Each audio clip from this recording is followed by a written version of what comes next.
Good morning, everyone.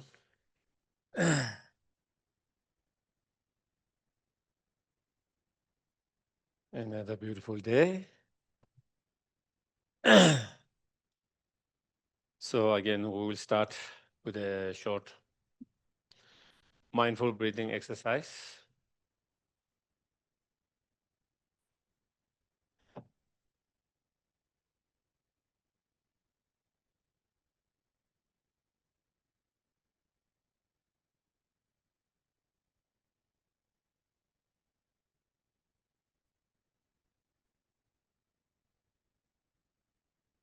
Make yourself comfortable. Try to relax.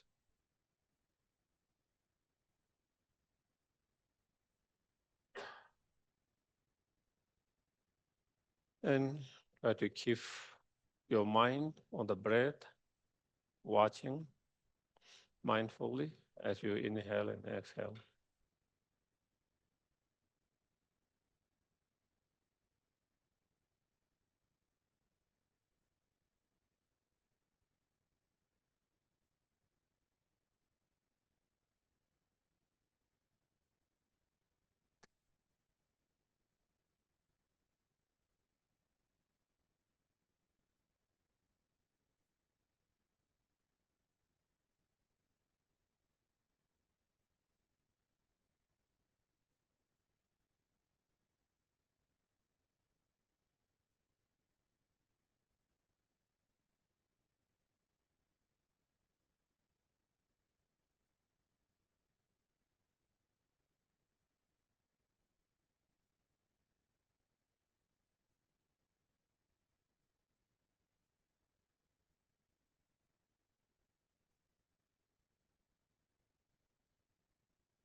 Then we can try to generate good intention by thinking there is nothing more meaningful and high purpose than to be able to be help and benefit to others as much as we can.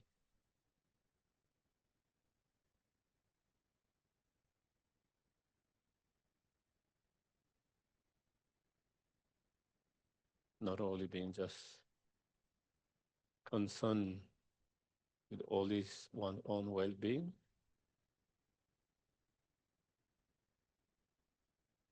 but to have concern for the well-being of all sentient beings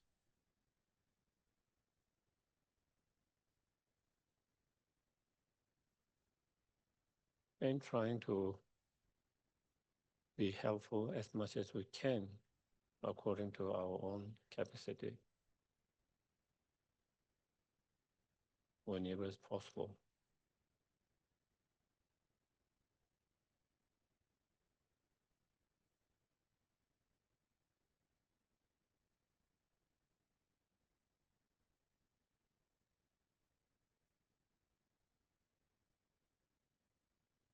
And wow, how wonderful it will be if we can help each and every sentient beings all the time.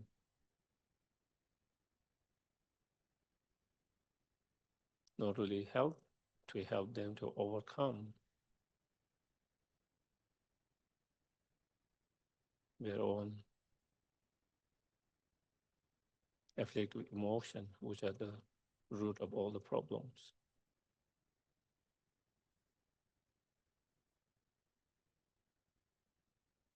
and to help them to achieve true lasting happiness.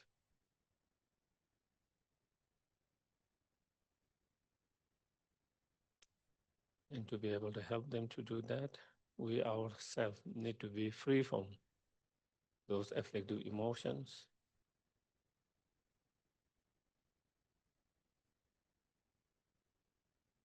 by generating all the positive state of mind.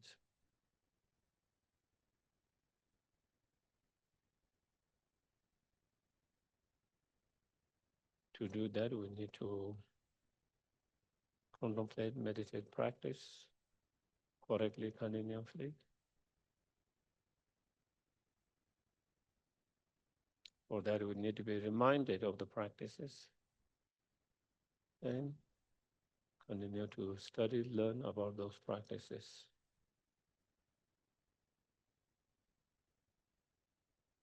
For that very reason, I'm going to listen, not only listen, but trying to integrate as much as possible in our everyday life from what we learn.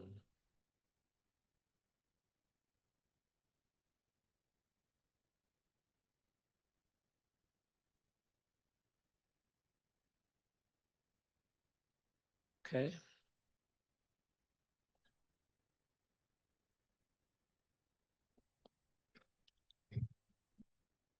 Taking refuge in generating bodhicitta, once in English, twice in Tibetan.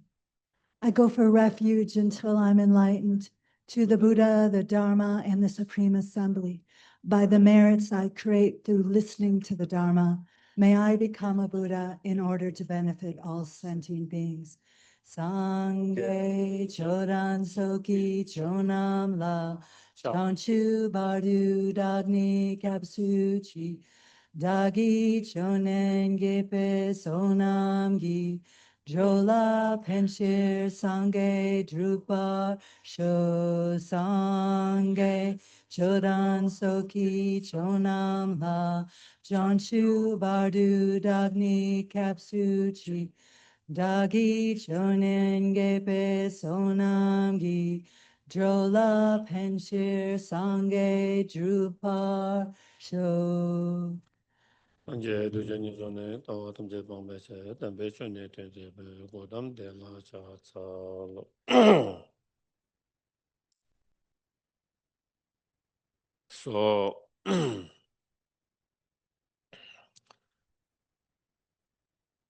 we have been discussing about this both sort of practice of six perfections, known as six perfections, six paramita. And so we already discussed about the paramita of moral discipline, generosity, um, the paramita of moral discipline, the paramita of patience, the paramita of joyous effort in virtues, and then we also discuss on the paramita of meditative concentrations. And we are on the last paramita, the paramita of the wisdom.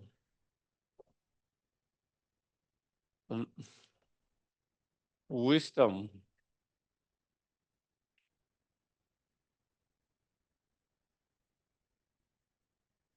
to remind us the wisdom. So paramita of the wisdom, and the paramita of the wisdom is, not only very important, but it's the very heart of all the paramitas. It's like the life force among all the other practice of paramita of perfections. As in sutra, as it is in explained sutra, as well as in, other commentaries such as Chandakiri's, they explain the wisdom is the one among the six paramita. Wisdom is the one who can see and who leads all others to the destination, liberations, enlightenment. Without that wisdom, who can see it, others paramita are like blind. The other paramitas, the rest of five paramita are the blind persons who cannot go where they want to go without the help of the wisdom that can see. Which is explained in Diamond Kata Sutra and many other sutras.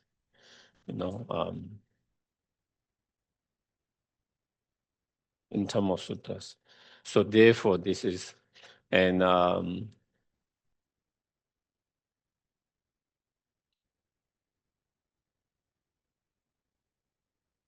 for a practitioner, the ultimate goal, especially bodhisattvas practitioner, the ultimate goal is to achieve, your highest potential, the fully awakened state, fully enlightened state, so that you can be most greatest benefit to each and every sentient being, including yourself, without excluding yourself.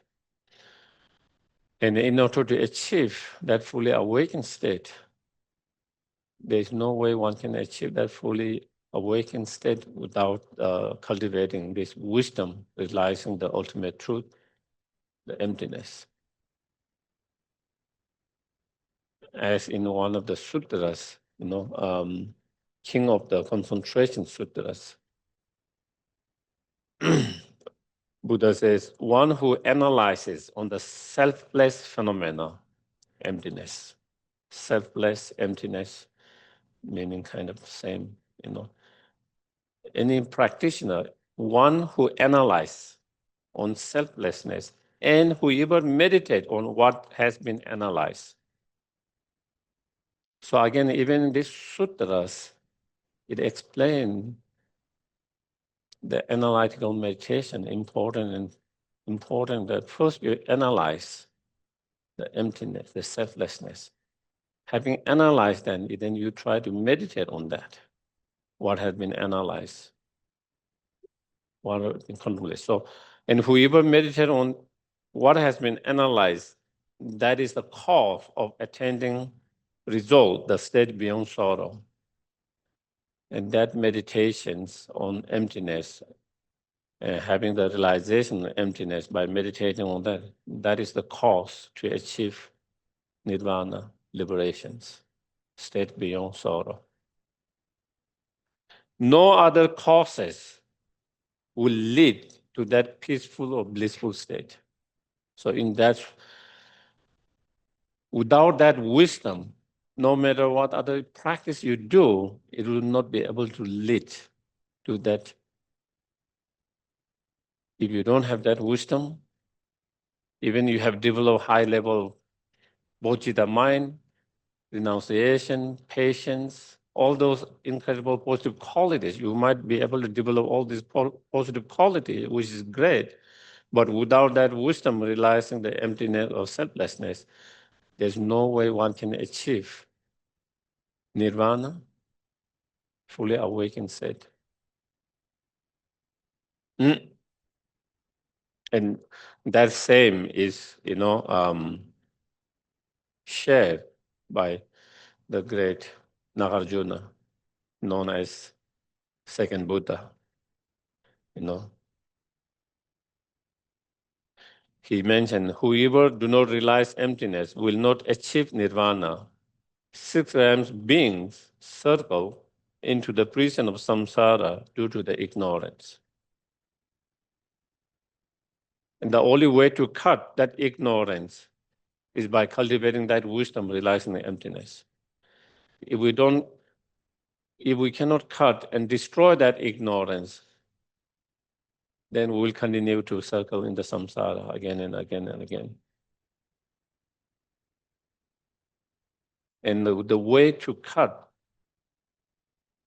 the ignorance by cultivating that wisdom, realizing the emptiness. And that is why that become important. And same is shared by Lama Tsongkhapa, who founded the lineage that we follow. In his three principal aspects of the path, in that writing, he said, even one have cultivated pure renunciations. Pure renunciation mind means non-attachment, not being attached to any kind of samsaric pleasure,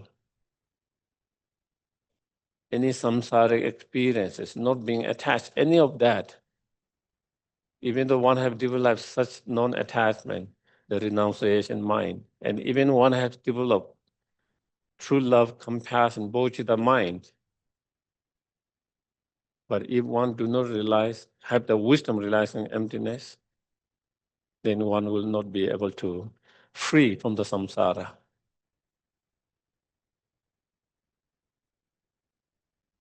One will not be able to free from the samsara. Therefore, one will not be able to achieve the liberations.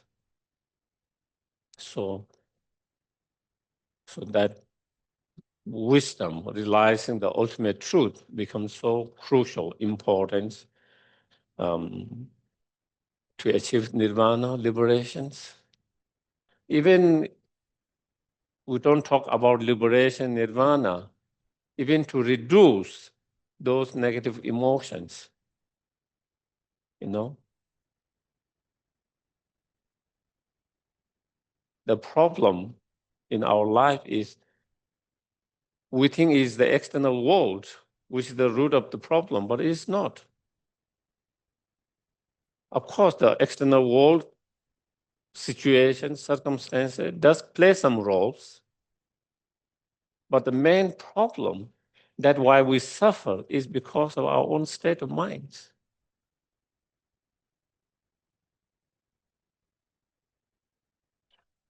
The situation is the same. The world is same, whether it's good, bad, worse situation, but some people experience less pain, some experience more pain with the same, dealing with the same situation, dealing with the same problems. And why is that someone experience more pain? And why is that someone experience less pain? Because of their state of mind.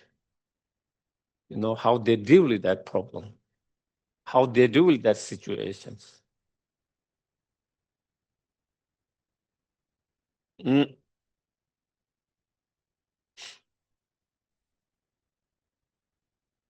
When you have no more those negative emotions, athletic emotion to disturb your mind, someone might be very nasty, unkind, abusive,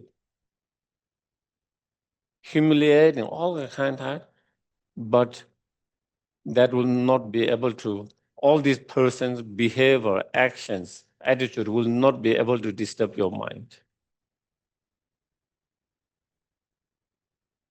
And if it doesn't disturb your mind, you don't have to suffer mentally. You don't have to suffer mentally. At the moment, we suffer so much mentally, emotionally. Someone criticizes you, someone is, verbally abusive, whatever that, all those things, humiliating, whatever. Physically, it doesn't hurt you. Unlike like someone physically punch you, Physically, it doesn't hurt with all this attitude, that kind of speech, all this. But when something that happens, we suffer so much, not because physically, it's mentally, because we cannot take that.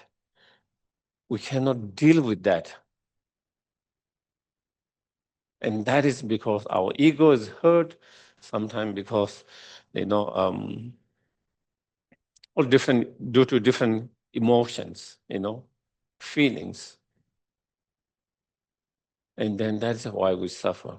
That's why we suffer. So if we look in our life, we suffer so much because mostly by our own mental state. More, And so, and all these negative emotions,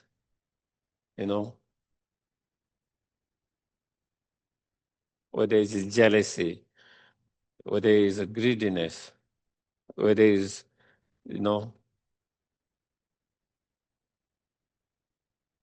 dissatisfied, unhappy mind, whether it's bitter feelings, impatience, frustration, anger, resentments, all of those all of those emotions are very much rooted in that ignorance. All of those emotions are rooted in ignorance, the fundamental ignorance. Without overcoming that fundamental ignorance, you cannot overcome all this afflictive emotion completely. You can reduce to a certain level, but you cannot overcome completely.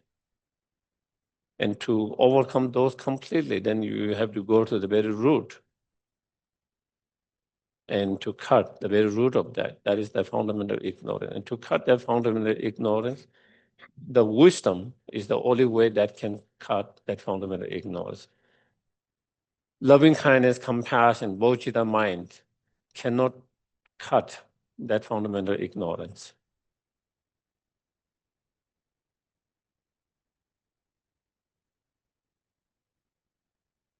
Mm. So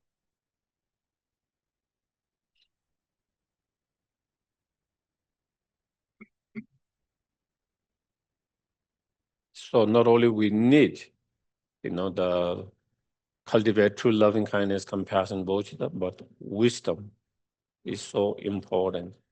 As in many scriptures, it says the two wings. The bird needs the two wings to fly from, over the oceans, over the sea, over the one place to another place. Same way, for us to fly over the ocean of samsara to the shore of nirvana, then we need the both wing, the wing of compassion or the method, and the wing of the wisdom. And so again, that is where the wisdom comes so important. Um, in coming to the actual text itself, here again, the text that we're reading, again, there isn't so much, very little it is here. How to train in perfection and wisdom with bodhicitta as the motivations. Okay, the motive because we are all these practice of six paramita are part of bodhisattva practice. And in order to be part of bodhisattva practice, the motivation should be always the bodhicitta mind. If you don't have bodhicitta motivation, even you practice generosity, moral discipline, patience, joyous effort, meditative concentration, and wisdom, they will not become paramita. They will not become practice of bodhisattvas. It just become ordinary generosity, ordinary moral discipline. It's a virtues, but it's not something necessarily the bodhisattva practice. But when that practice is motivated by the bodhicitta mind, the bodhicitta mind is to wish to achieve your highest potential, fully awakened state in order to be greatest benefit to each and every sentient beings. So when that is motivated bodhicitta mind, then whatever you train into, whatever virtues you engage into, whatever practice you train into, they become bodhisattva practice. So here there is why with bodhicitta as the motivations, train in the following three type of wisdom. What are those three type of wisdom? Wisdom which relies on the ultimate mode of existing, suchness, which is emptiness. Selflessness, suchness, emptiness, they have same. Voidness, emptiness, and uproot the samsara. And we need to develop that wisdom which realize that emptiness in order to uproot the samsara by cutting the root of that samsara, that fundamental ignorance. How samsara, how can we uproot the samsara is by cutting the root of that. And in order to cut the root of that, the fundamental ignorance, then we need to have that wisdom realizing the emptiness. And then second wisdom is wisdom which understands the conventional reality. Mm. And the wisdom that understands conventional reality, the ultimate reality and conventional. So first wisdom is realizing the ultimate reality. Second wisdom is realizing the conventional reality or relative reality. And when you have understanding of ultimate and conventional reality, because you understand the ultimate reality, emptiness, you don't have any grasping to any objects. You don't have any grasping to any objects. And if you don't have any grasping to any objects, then there is no attachment arising because of grasping to something, desirable objects. There's no more arising or aversion and anger due to grasping to something undesirable objects. So then there's no more arising of attachment, anger. And when there is no more arising of attachment, anger, then many other negative emotions that arise on the basis of them also do not arise. Due to attachment and greediness, miserliness, all this arises. Jealousies, due to all of that, then many other emotions such as fear, worry, all this arises, and then due to that we suffer a lot. On the other hand, due to anger, then resentment arises, grudges arises, ill will feeling arises. Again, due to all of that, again, other, different feeling arises, and then again, it make us suffer so much. So by understanding the ultimate truth, emptiness, you don't have any grasping to the objects because there is no more objects of that grasping by understanding the emptiness. So when there is no more object to hold on, to grasp on, because of understanding emptiness, there's no more grasping.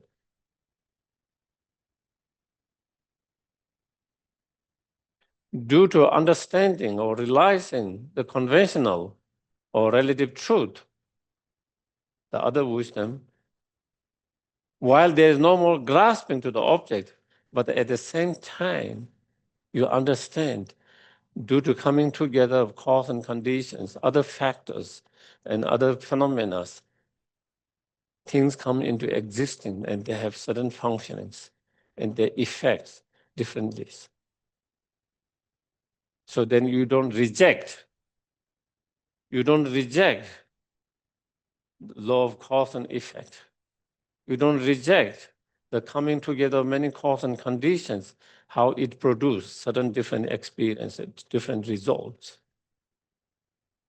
And due to that understanding, then you don't reject the law of cause and effect, that our actions does has consequences. Because everything's empty, that doesn't mean my actions have no consequences. If you don't understand the conventional truth, conventional reality, and if you have misunderstanding of the emptiness, then you think everything's empty. There's no me, there's no others, there's no good, there's no bad, there's no virtues, there's no non-virtues, there's no moral, there's no immoral, all of that, and therefore I can do anything I think, and there's no consequences. But when you have not only understanding of emptiness, but when you have understanding of conventional reality, you understand while everything's empty, at the same time, there is functioning of causality. There is functionings and reality law of cause and effect. And therefore, if you plant something, certain plants grow. If you plant something, if you give water, things will grow. If you don't give water, it will not grow. When all cause and condition comes together, it will produce the result of whatever plant, vegetables, flower you plant. In the same way, every our actions has consequences. Every thoughts have consequences. Positive thought have positive consequences. Negative thought leads to negative consequences. Every speech has consequences. Every action has consequences. So with that understanding, then we become more careful, more mindful, more careful, more mindful with what we think, what we say, how we act. Even though you understand everything is empty, at the same time, because you understand conventional reality, therefore you understand the consequences of each of those actions. Resolve. So therefore, you are very careful and very mindful of every thoughts, every speech, every actions. And through understanding of those ultimate reality, the emptiness and conventional reality, it guides you in the right middle way, balance, right middle way.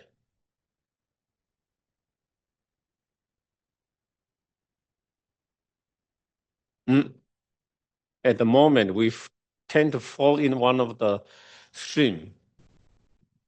Either we think there is law of cause and effect, and we get strong grasping to them. Oh, this is bad, and this is so. If you do this, it will lead to this, and then we get so we get so uptight about it. Do you get it? Oh, I created negative karma. Oh, as though that everything is going to collapse. We get very uptight. Why? Because there's so much grasping to that. Grasping how negative, how bad it is. Or something good happened, then again we were too excited, hard to find balance, calm mind.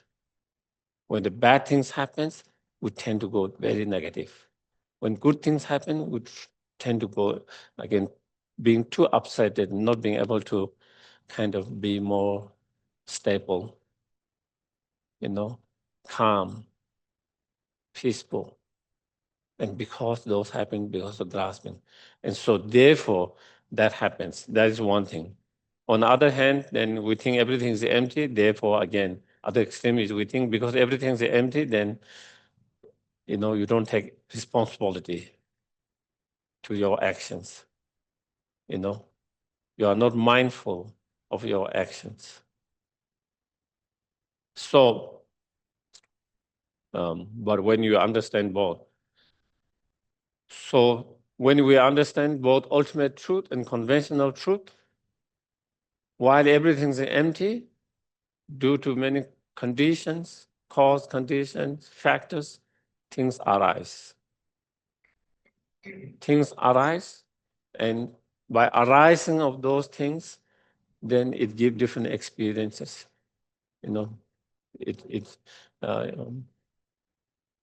and it has different functioning and so forth. While there's arising, at the same time, they are empty.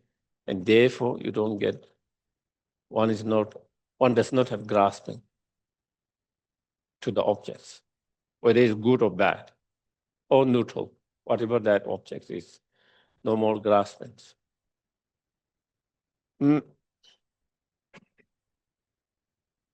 And in order to understand the unmistaken emptiness, the middle way, then we need to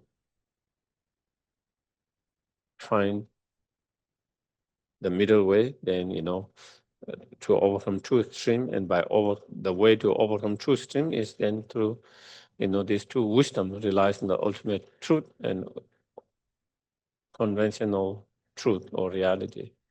So that is where. Mm.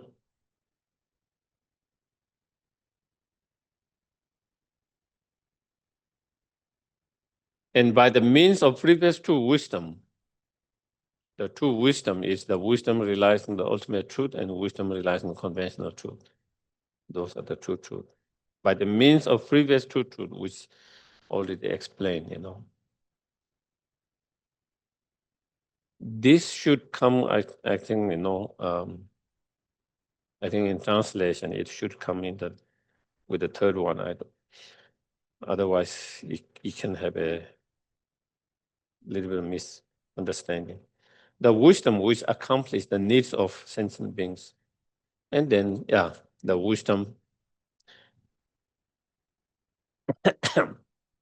having actualized those two wisdom, the wisdom relies on the ultimate truth and the wisdom relies on conventional truth, then, having the wisdom, cultivating the wisdom to accomplish or to help and benefit sentient beings. That means understanding each individual sentient beings' predispositions, mental state, situations, their state, and what is the best way to help benefit. So those kind of wisdom,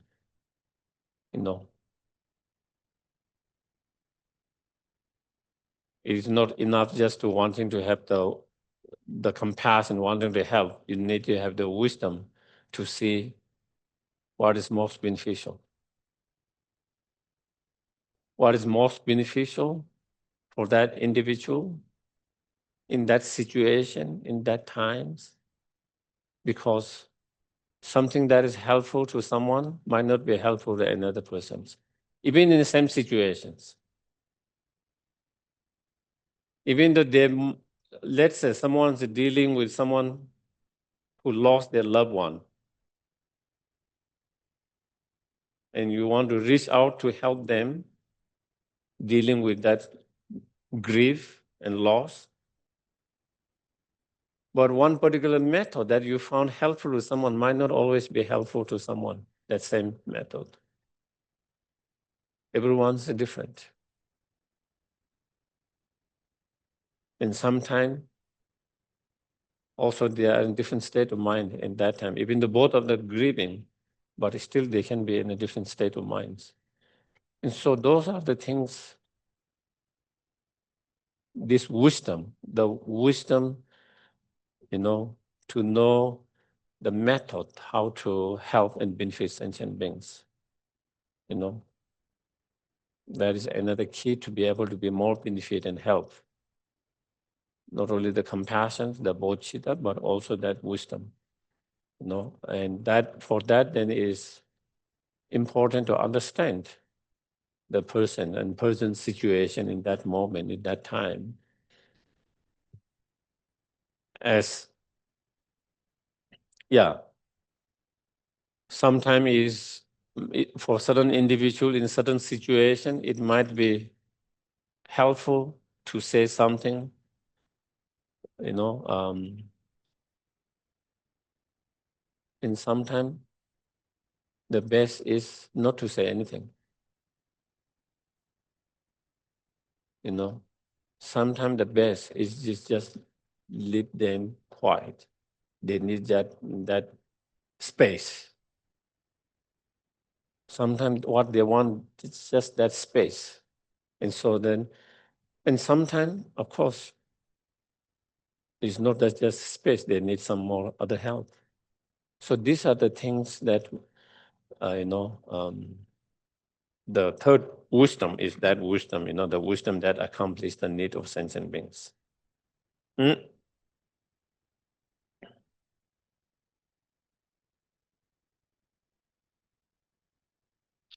And of course,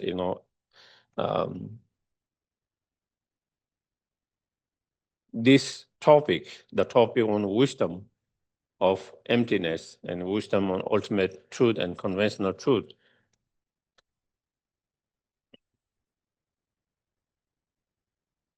is very unique of the Buddha's teachings. At the same time, it is one of the most difficult subjects to understand, which could be easily misunderstood. And therefore, in all Lamrim, Lama Tsongkhapa spent whole half of that just on that, the two last, shamatha and wisdom. In terms of subjects, there's so much subject to cover. Small scope, in small scope, there are so many subjects. Middle scope, within the middle scope, there are many subjects. Within the great scope, there is the bodhicitta, and then other six parameters, the other four parameters.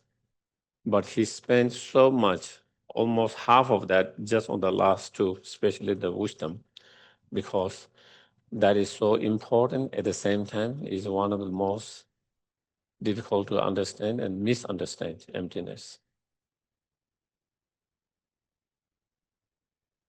Mm. And among different scholars, even within the Buddhist scholars, about the different tenets, their difference is when it comes to the wisdom, that is where the difference comes. When it comes to the loving kindness, compassion, bodhicitta, they have no argument. They're all patience, generosity, moral discipline, meditative concentration. When it comes to five parameters, they have no differences. They're all same. Where the difference comes, why there's four tenets, where the difference comes when it comes to the wisdom part. What is the nature of phenomena? What is the emptiness? Each school have different way of understanding what emptiness is.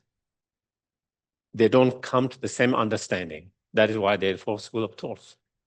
Not everyone has been able to come to the same understanding what emptiness is, what the ultimate truth is. So again, I think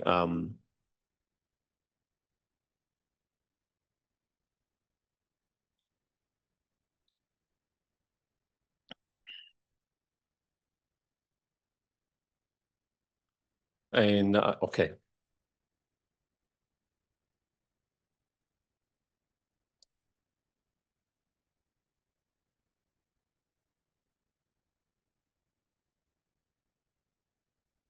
And of course,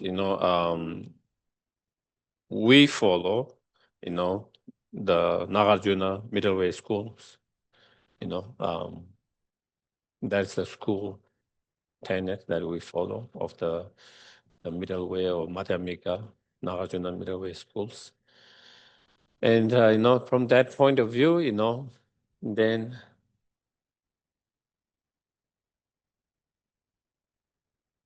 the self, the so-called the self, I, me, the persons, as well as,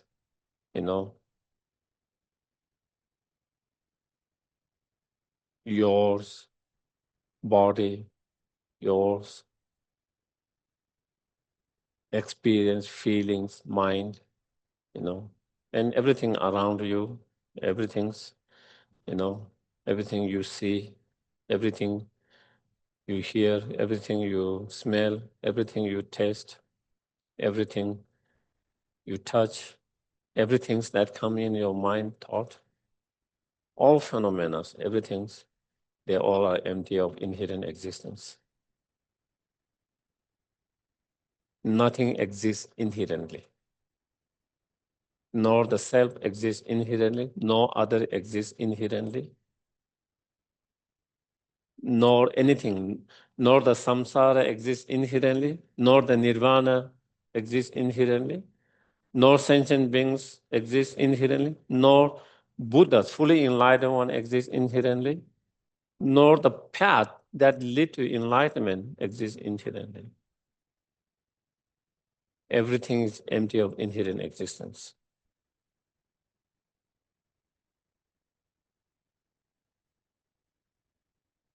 If something exists inherently, then it will become things that how they exist is all the time, and it will how it exists in the past, same way, regardless whatever, it will continue to exist that way all the time.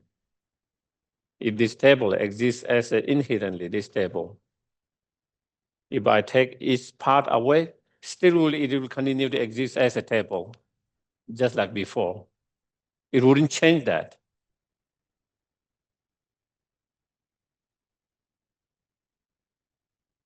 You know, whether I put each part together or whether I pull each part each other, regardless of whatever you do, it will always be table. But that is not the case. When I put, when I take away the legs and the top, everything's separately, there's no more table. Is no more table. Is no more table. What does it show? It's not inherent existence. If it's inherent existence, that wouldn't make the difference. Whether I put all this together or whether I take it separately, everything's table will always continue to function as table the way it is always. And that will be same with yourself. Your body, your mind, everything's.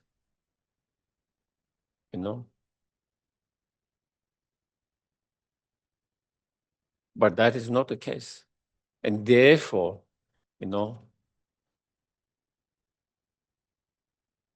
everything's empty of inherent existence. The problem is, even though everything's empty of inherent existence, due to our previous imprint, things appear to exist inherently. Not only things appear to exist inherently, then our mind perceive them to exist inherently as it appears. Then our mind kind of believe the appearance. Mind believe the appearance and follow the appearance, and then perceive the self and all other phenomena to exist inherently. And that is the fundamental ignorance. There's inherently existing table. Not only there is inherently existing table, there's inherently existing good table or bad table. On the basis of that, then aversion, anger, whatever. If it's inherently, when you perceive it to exist inherently good, positive, then there is kind of attachment towards that, desire towards that, desire towards wanting that object, desire towards keeping that object, desire towards not losing the object and keeping it. And that desire, that attachment arises. On the other hand, there is inherently bad, negative. On the verses of that appearance, then there's perception that there is inherently negative, bad, and there's aversion towards that, dislike towards that. And because of that aversion, dislike, then we suffer.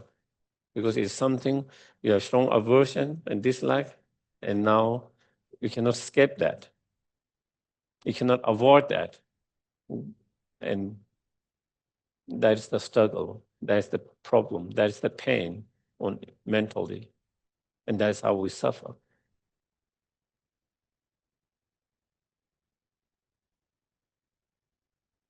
And then, aversion, dislike, and then it leads to, other feeling, anger, and all the different feelings.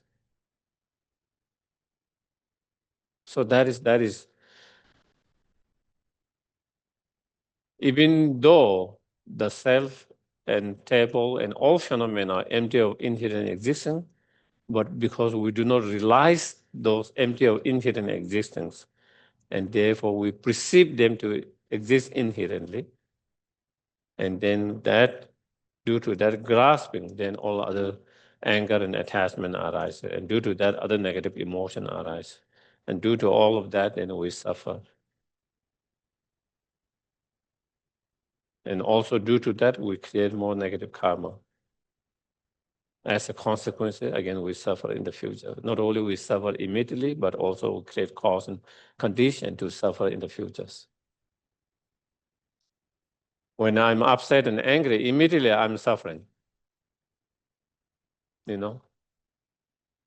Immediately I'm suffering because my mind is so upset and angry. You don't have to wait. You are already suffered just by having that strong negative emotions. You are already suffered. But not only you are suffering in that moment, one, we create more imprint of that kind of negative energy. And when you allow yourself to be so upset and angry so easily, you create that kind of habit in your mind, imprint habit. And in the futures, you become so susceptible, so easy to get upset and angry by anything. Why? Because your mind is so used to that. Your mind has become habit to that. The imprint there. So you create cause and conditions or potential to respond and react in that way so often.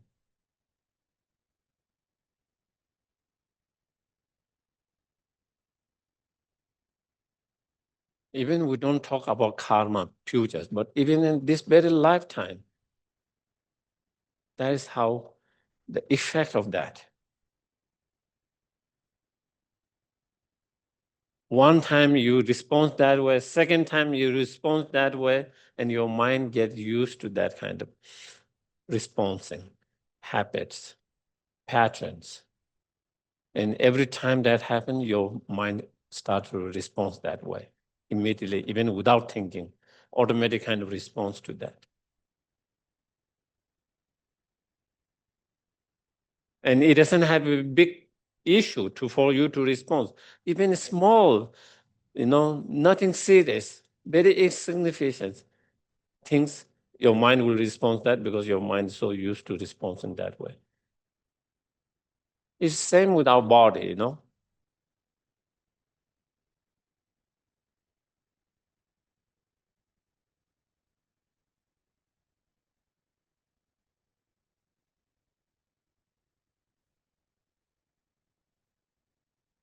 Maybe due to some previous memory, your body started to respond in certain way automatically to protect yourself, your cells or whatever those immune try to protect it because of that something that happened and experience.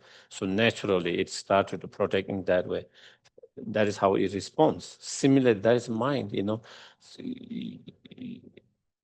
And so that is how we create cause and condition to respond in that. On the other hand, when things happens, mentally you don't respond negatively. You just,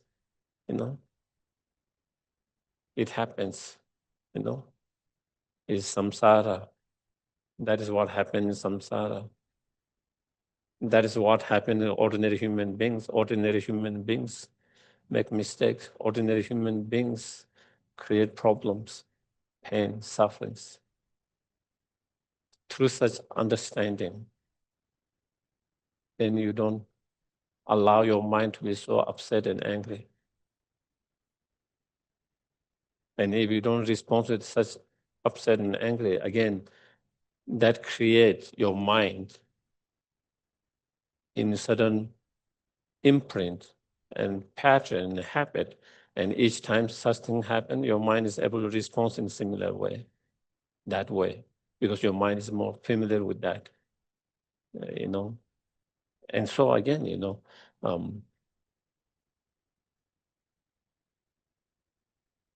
and from karmic point of view, by getting so upset and angry, we have already created negative karma in relation to the mind, as a consequences, we will create a cause and condition, karmic cause and condition, to receive similar experience in the futures. That someone will be so upset and angry for no reason. Do you get it? You think, why is that person so upset and angry? There's no reason. And even that person doesn't know why he or she is so upset and angry with that. Sometimes it happens. But there is some kind of energy, inner energy, karmic energies that create that kind of reactions.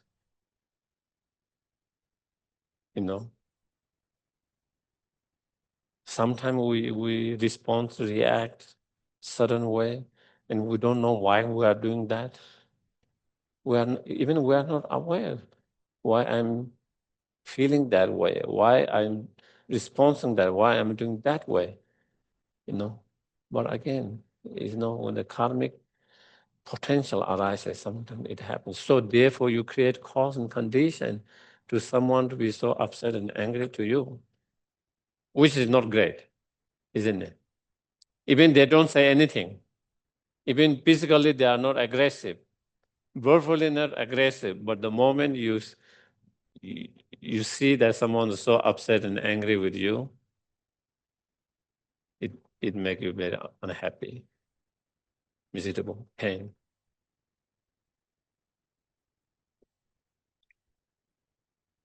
So that, and then not only sometimes we get upset and angry, then we act that anger and upset in terms of verbally and physically. And when we act verbally and physically, we create a karma to be, to experience similar verbal reactions and physical reaction in the futures.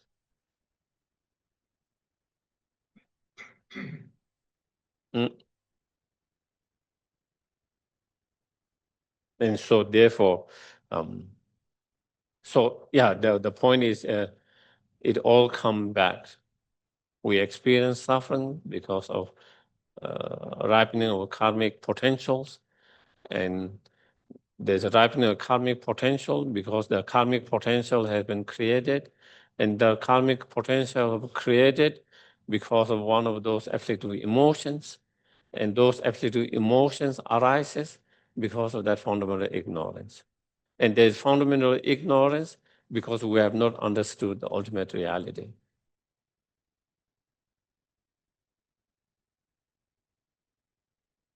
When you realize ultimate reality, emptiness, selflessness, when you have direct realization of that, then you really cut and destroy that fundamental ignorance. And when you destroy that fundamental ignorance, then there is no more delusion arising due to that fundamental ignorance. When there is no more delusion arising, not only you don't suffer from that delusions, but also there is no more creating of negative karma, karmic potential. And when there is no more creating of karmic potential, then there is no more problem and suffering to experience due to those karmic potentials. And that is how we end the samsara. And that is when one,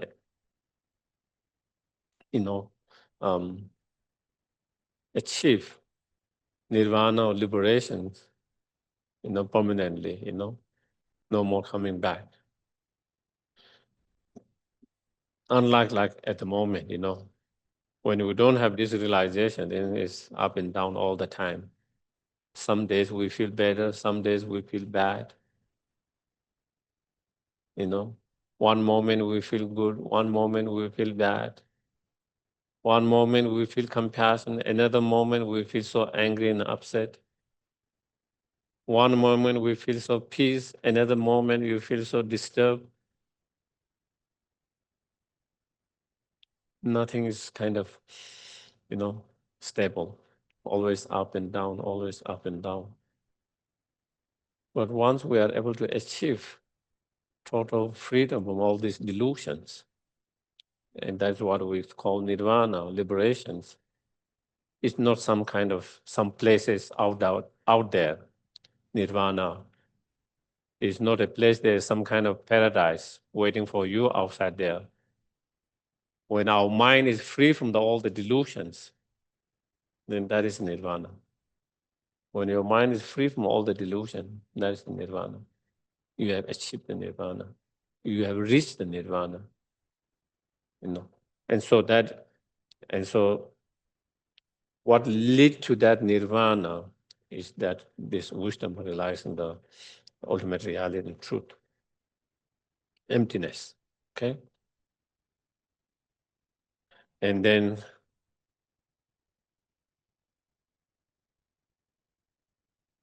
Laman Tsongkhapa Rinpoche said, wisdom is eye to see thatness, meaning emptiness, or suchness, or selfness. The practice, the wisdom that sees the emptiness, is the practice that eradicates the root of samsara. Is that wisdom is that can eliminate, destroy, and eradicate the root of samsara, which is the fundamental ignorance. Delusion in general, and especially the ignorance. That is, the delusions are the root of samsara. And this wisdom realizing the emptiness or seeing the emptiness is treasure of excellent praise in all scriptures. In all the scriptures, in all the sutras and all the commentaries, all the great meditators and practitioners, masters have, praise,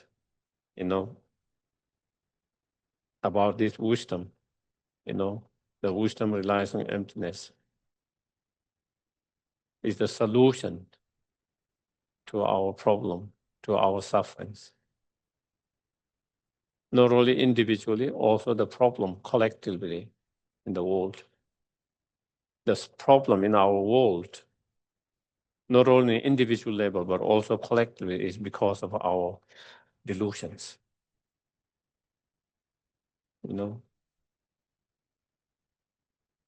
Because of our delusions. And history shows, and even in present time, it shows when sentient beings are not free from the delusions, every system fails. Every political system fails.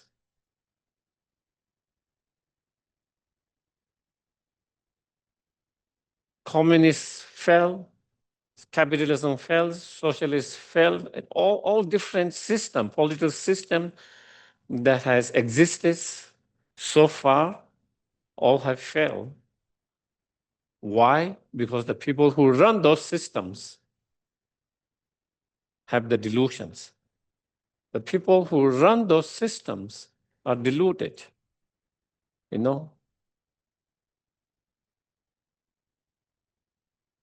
So until the people who run those systems are less deluded and free from delusions, such situations going to come again and again and again, never ending.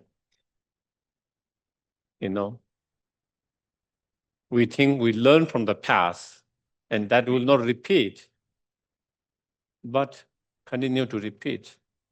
Why? Because the delusions still there. People are still upset and angry.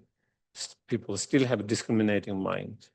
People still have those strong attachment, ego, and all of that. And due to that, people who run because of ego, problem comes. Because of discriminating, the problem comes. Because of the ignorance, the problem comes.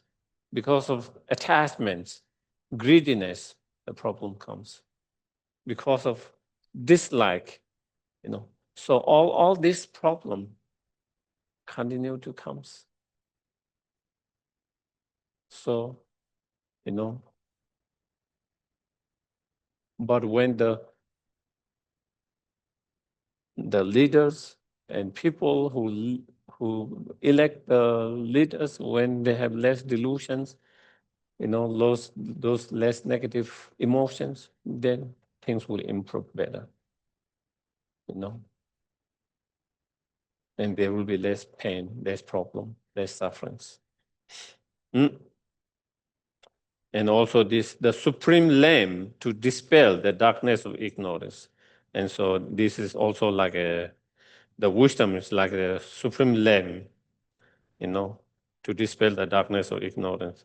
So the wisdom like treasure of excellence, supreme lamb, and knowing this, the wise seeking freedom dedicate every effort to generate it. The wisdom relies on the emptiness. So I think I can take some questions. Any questions? Whether it's in the person or in online? If you have a question in the Gompa, just raise your hand. Oh, Adam, thank you, Adam. Please unmute.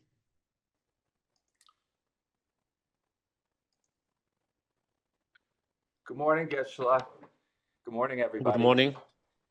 Geshe, my question actually pertains to last week. Uh-huh. On shamatha. Uh-huh. So is my understanding correct that the experiences that you described in going through the 9 stages are all meditative experiences, meaning during the meditation session? Yes. Those 9 stages are meditative states. Definitely, each of 9 states. You start with the first stages where your meditation is so poor when you are just starting, where your mind cannot where you cannot focus even for very few moments, where your mind started to get distracted so easily and lose so easily. And also, either we get easily distracted and lose, or, immediately you started to fall asleep. Either you lose the object so easily because you're distracted, or the moment you started to sit on cushion to meditate, you started to fall asleep so easily, so quickly. Those both are, the distraction and the dullness or laxity, So and then, in second stages, you start to improve a little bit, and your meditation state has improved a little bit, Even you get distracted or even you get kind of dull, but still, you can keep your concentration a little bit more longer than before without losing it, without getting distracted or without getting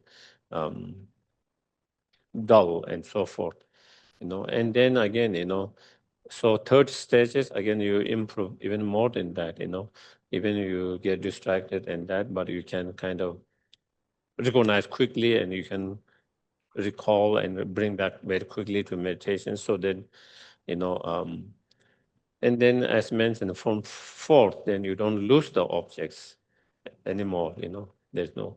And so that is meditative state. With each stage, your meditation get better and better, improve, and then when you reach the 9 stages, then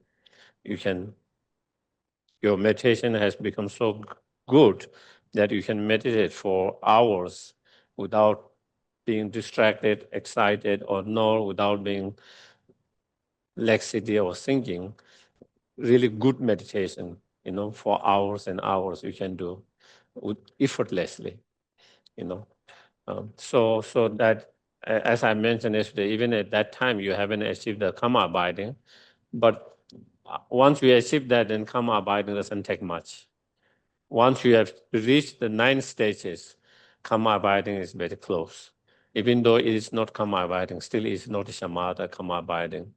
That 9 stage is still the known as the mind of the desire realms, whereas the karma abiding shamatha is form and formless realms mind. But once you reach there, then next level is not too far away, easy to. And so, yeah, so all those 9 stages of state of meditation, how as you improve in your meditation, and yeah. Geshe, if I can just ask one more related, if for someone, I mean, this is hypothetical, but if someone were to achieve calm abiding, would they have those types of experiences as they go throughout their normal life, like outside of a meditation session? Can you repeat again? Yes. For someone who has achieved maybe high level of calm abiding or has realized calm abiding, they have the experience of such sharp concentration and kind of meditative stability outside of the meditation session as well? Yeah, absolutely. Yeah. Because their attentions have improved so much, concentration, attentions. So, as I was reciting from Lama Tsongkhapa's version, where if you keep your mind on one object, then it remains like a mountains, unmovable. But when you direct at others, then again you can direct any object that you can, and you can have concentration. So yeah, whatever you direct your mind on, whatever activities, whatever, you will have still strong concentration and attentions, and and mind become very flexible in whatever you direct. Yeah. So definitely it will come not only in a deep meditation, but even during the post meditations. Yes. Thank you. We have 2 more here. Okay. Well, we can take mine later. Okay. Who is first here? Yes, either is fine. Yeah. I think I'm gonna go here. Thank you, Tony.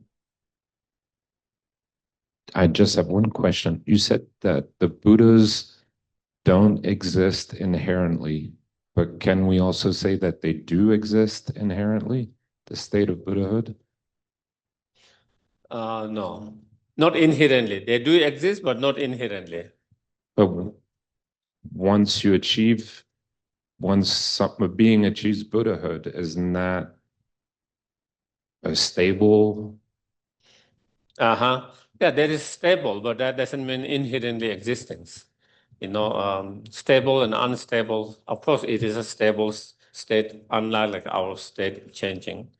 But it's not inherently existence, because even the Buddha's mind is constantly moving. It's not static.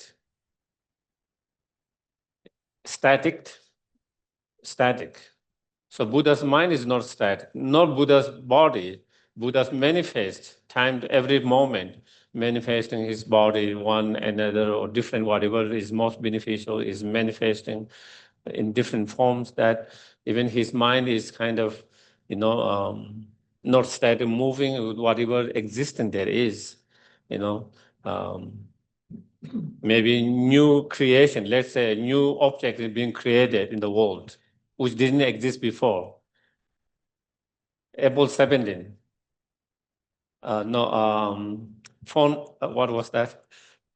Okay, any new gadget comes, or any other things, that didn't exist before. So therefore, there is no mind that, even the Buddha's mind, that recognizes them, because that was not existing. But when that comes, then there is, knowing of that. in that sense, it is also kind of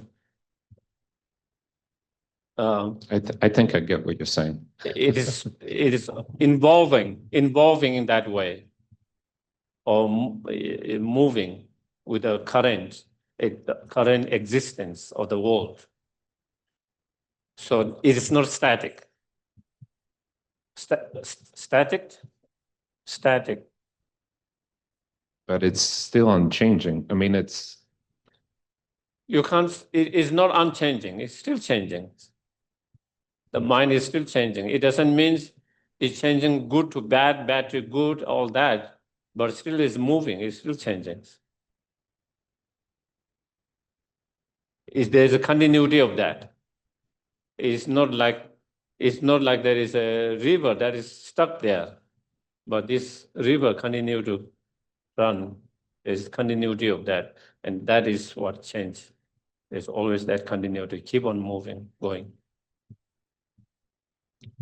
so you're saying it's evolving?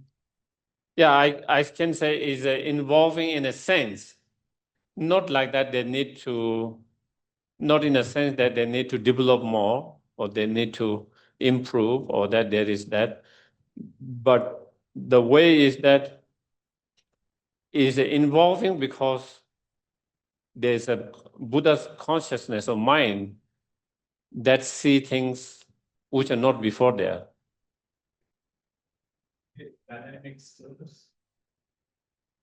What does that mean?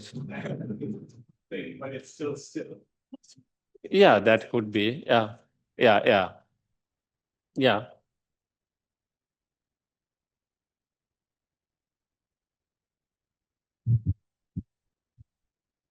Perhaps the question was more on how does a Buddha exist?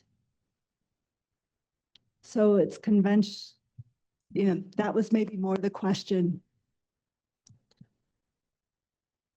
Is that the question? I think the question was what he asked, whether the Buddha is inherently existing because Buddha is not changing, because Buddha is stable and unchanging, so therefore it must be inherently existing. That was For that. The cause leading to that, there's a cause leading to that, and therefore it's not inherent in existing. Is that correct? okay. Let me say this way. In the Buddhist study of the knowledge,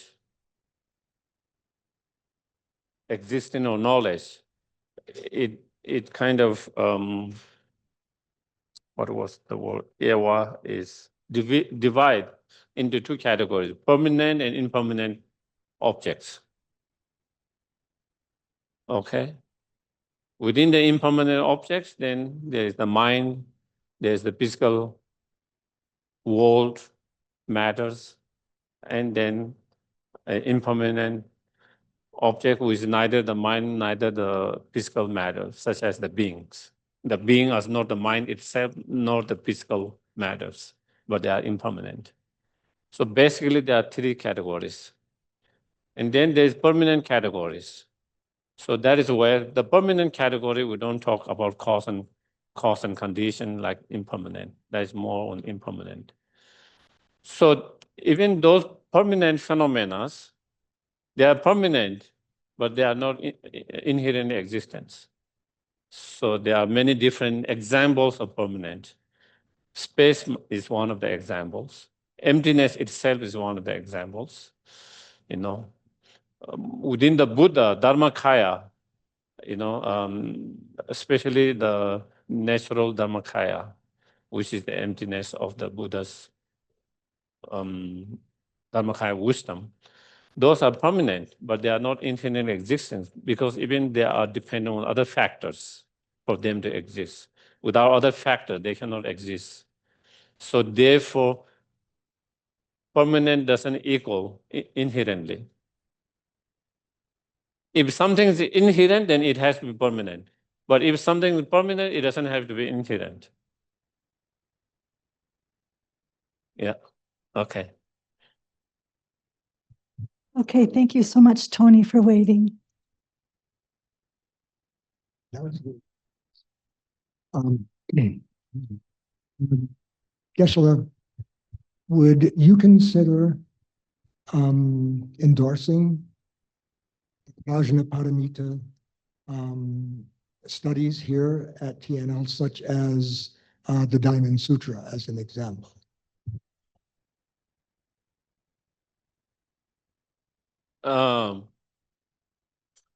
I think definitely if there is I think it definitely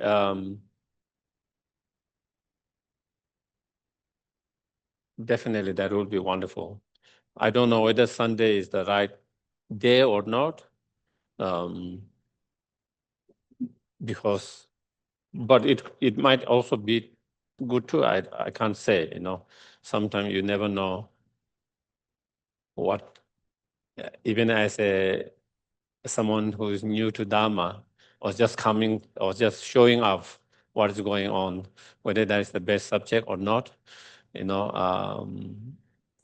at Sunday is a little bit kind of tough because we have all different peoples. Someone who is showing for the first time, and then people who have been studying, practicing 20 years, 30 years, and balancing that has always been what subject we want to have for such a diverse audience. But definitely, I think especially for who have been studying for a while, definitely that would be wonderful to study. Yeah. The options in the week. Yeah. Tony, But you have to make the commitment to come every class if we start.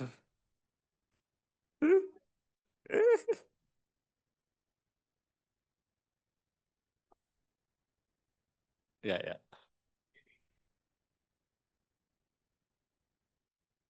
Yes.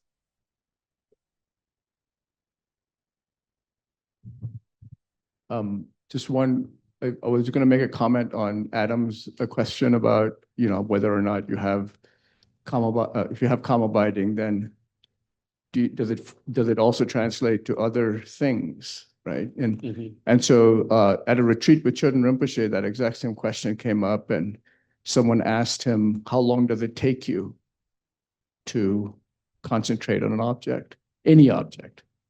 And he said, it's like that.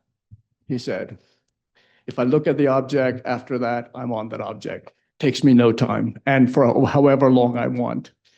So there you go. Anyway, my question was, what would you say to, if you were asked this question, how would you explain it? So the question is, why do we have to do other practices other than just focus on emptiness? Why doesn't everything else, like bodhicitta, patience, generosity, everything just follow? Why do we need to do all those other things? How would you answer that question? How would I answer? I would answer the way the masters have said. I don't have my own answer that is separate from what the earlier masters have said, because I don't have experience. But then,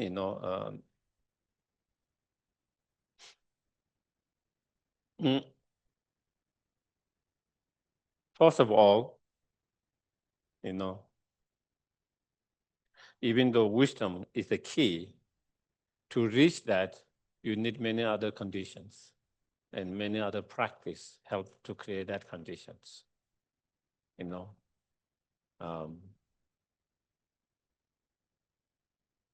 Even though that is same even when you go to study in the schools, even though you have a intention to graduate in one particular field, but you have to study many others as well when you study, because those studies will help you to achieve what you want to achieve, and so therefore, when we have others which also support in that understanding, it becomes much more broader and more overwhelming, more holistic. And so similarly, to have the correct understanding of emptiness, you need a lot of conducive conditions positive potentials. We need to clear the obstacles. And so there are many practices that is related to creating the obstacles, to clear the obstacles, to create the conducive conditions so that you can have that understanding realization. It is not enough just to have realization, but like everything, you could lose those realization, and to continue again, not only you need to meditate and practice, but you need also others to support that practice. And even you have a direct realization of emptiness, if you don't have the bodhicitta mind, the great compassions, then again, then it is more about yourself, you know. Then that doesn't become the bodhisattva path, and if compassion and bodhicitta were to manifest naturally just by meditating on emptiness, then there's no need for the Buddha to explain the bodhisattva path. He have already explained through Four Noble Truths how to achieve nirvana, how to realize emptiness, and through realizing the emptiness, how we can achieve arhat, liberations. If so, they have also wisdom realizing emptiness. If that leads naturally to the great compassion, bodhicitta, why would Buddha explain this, all other sutras of bodhisattva's path, how to practice and how to develop true loving kindness, compassion, bodhicitta, and through that, how to engage in those practice. There was no need of that, because if it comes naturally just by having an emptiness, realizing emptiness, if all this compassion, bodhicitta arises naturally, then there's no need of that, all of that, for the Buddha to explain that as well. Because that will be a byproduct that. So you don't have to practice something else to do that. Yeah. So dedication today.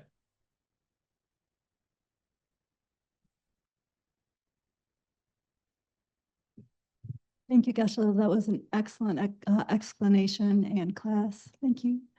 Dedicating Master Shantideva. May all beings everywhere plagued by sufferings of body and mind obtain an ocean of happiness and joy by virtue of my merits. May no living creature suffer, commit evil, or ever fall ill.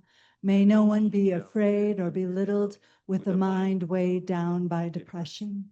May the blind see forms and the deaf hear sounds. May those whose bodies are worn with toil be restored on finding repose. May the naked find clothing, the hungry find food. May the thirsty find water and delicious drinks. May the poor find wealth, those weak with sorrow find joy. May the forlorn find hope, constant happiness and prosperity. May there be timely rains and bountiful harvests. May all medicines be effective and wholesome prayers bear fruit. May all who are sick and ill quickly be freed from their ailments. Whatever diseases there are in the world, may they never occur again. May the frightened cease to be afraid and those bound be freed. May the powerless find power, and may people think of benefiting each other. For as long as space remains, for as long as sentient beings remain, until then, may I too remain to dispel the miseries of the world. And then I think I just wanted to, Judy's dog, Bumo, has passed away, I think. So you can keep in your prayers, and maybe we can recite few mantras for her and any others beings that might have passed away, So again, while keeping all in our heart for them to have a more peaceful transitions and better higher state and rebirth. Okay.